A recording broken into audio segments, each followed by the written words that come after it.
Uchaguzi wetu sisi ni uchaguzi wa huru na amani. Sisi kazi yetu sio kusema ukakipigie chama fulani kura, hapana. Kazi yetu ni kukueleza wewe uliyejiandikisha, jitokeze kwenda kupiga kura, kwa sababu tupo kuilinda amani ya taifa letu. Hakuna atakayeichezea amani hii kwa maslahi yake. Na Mheshimiwa Rais amefanya mikutano kote huko, anaendelea kufanya mikutano. Dar es Salaam wamekuja wagombea wa vyama vyote, hakuna hata mmoja gari lake limepigwa mawe. Nilikuwa naangalia tu kwenye TV, sijui mgombea gani gari lake limepigwa mawe, lakini sisi hapa halijapigwa mawe. Na tarehe 21, 22 na 23 wa mwezi huu tumepokea pia ratiba kutoka kwa Chama cha Mapinduzi kwamba mgombea wa urais wa Chama cha Mapinduzi naye atakuwa na mikutano Dar es Salaam. Atakuwa na mkutano Leaders Club, mitaa ya Leaders Club tarehe ya kwanza. Atakuwa na mkutano kwenye uwanja wa pale TANESCO kule Temeke, na atakuwa pia na mkutano uwanja wa Kinyerezi, tunaita uwanja wa Keche pale uwanja wa Kinyerezi. Atakuwa na mikutano mitatu. Namna tuliopokea ratiba, wajibu wetu sisi kama viongozi wa serikali sio kwenda kuambia watu mpigieni Rais Samia, hapana. Kazi yetu sisi ni kusema tutalinda mkutano wa mgombea urais wa Chama cha Mapinduzi kama tulivyoilinda mikutano ya wagombea wote, ili naye anadi sera zake, ataifikia mwisho, itafika siku ya kura. Kwa hiyo nimeona niwaambie tu hili kwamba mjitokeze pia kwenda kusikiza sera za hawa wagombea wetu, ili tuache kubishana huku mtaani kwa hoja ambazo wagombea hawajasema au wagombea wamesema. Tarehe 21, 22 na 23 mgombea wa urais wa Chama cha Mapinduzi tumepokea taarifa kwamba atakuwa hapa. Kwa niwathibitishie wana CCM mlioko humu au mlioko nje kwamba mgombea wa chama huyo cha Mapinduzi wala hatapata baya lolote akiwa hapa. Tutamlinda kama tulivyolinda wagombea wengine, ili naye atoke salama Dar es Salaam.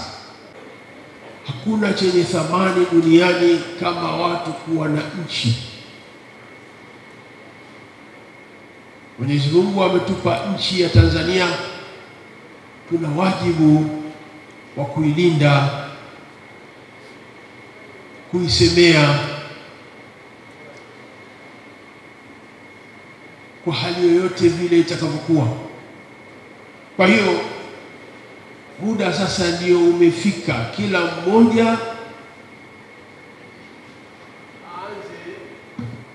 ratiba ya kuzungumza kuhusu amani ya nchi yetu. Muda umeanza huu, kila mmoja sasa, kama vile viongozi walipokuwa wakielezea, wazazi wakae na watoto wao, mke akae na mume wake,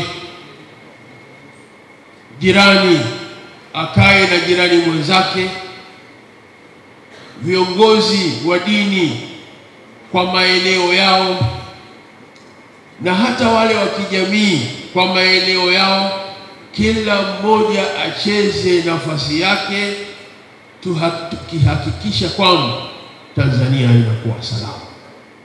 Tutafute kongamano, tuzungumze na vijana kwa maeneo yao yote, vijana wa vyuo vikuu, vijana wa masekondari, vijana wa darasa la 7, madaruweshi, jumuiya ya tahfidhi Qur'ani. Huu ni mwanzo umeanza. Mheshimiwa Mufti anawaomba kuendeleza kizazi kipya. Kulikuwa na unga unaitwa wa njano, hakijawahi kula unga huo. Kizazi kipya hakijawa na uwezo wa kutathmini miaka 60 ya uhuru wa Tanzania na miaka 200 na zaidi ya uhuru wa Marekani. Nimshukuru wetu Sheikh Othman Kaporo kwa wazo hili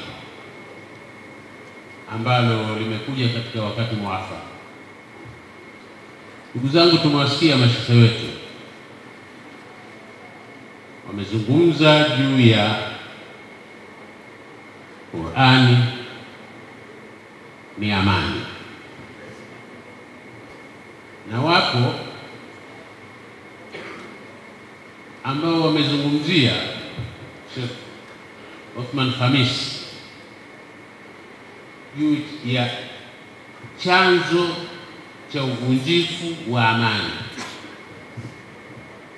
vijana ndiyo visababishi wa uvunjifu wa amani. Swali langu, vijana hawa ni watoto wetu, ni wajukuu wetu, ni ndugu zetu. Mashekhe hapa wamezungumzia kwa ujumla wajibu wa viongozi wa dini, wajibu wa viongozi wa siasa, lakini sikumsikia hata mmoja akizungumzia juu ya wajibu wa wazazi katika kudumisha amani. Kila mzazi ni kiongozi katika nyumba yake, na msingi wa tabia njema ni familia, wazazi. Wajibu wa wazazi katika kudumisha amani ni nini kwa mujibu wa Qur'an? Mtume Muhammad sallallahu alaihi wasallam anawaasa vijana, mnapotaka kufanya jambo lolote zingatieni mwisho wa jambo hilo utakuwaje. Tumo katika kipindi kigumu, tunaelekea katika chaguzi. Yapo ambayo unaweza kuamua kuyafanya na kuwa na mazingatio, maana yake unaweza kutoa matokeo mabaya huko mwishoni. Tuzingatie wasia huu wa Mtume Muhammad sallallahu alaihi wasallam katika kuelekea uchaguzi. Tusifanye jambo lolote ambalo tia mwisho wa jambo hilo utakuwa nini, na hakuna mwisho ulio mwema kama mwisho ulio na utulivu na amani unaoweza kukupa fursa ya kuangalia dosari iliyojitokeza. Kama ipo, unawezaje kuishughulikia kwa namna nzuri, na kama jambo zuri ni namna gani unaweza kunufaika nalo jambo hilo inshallah.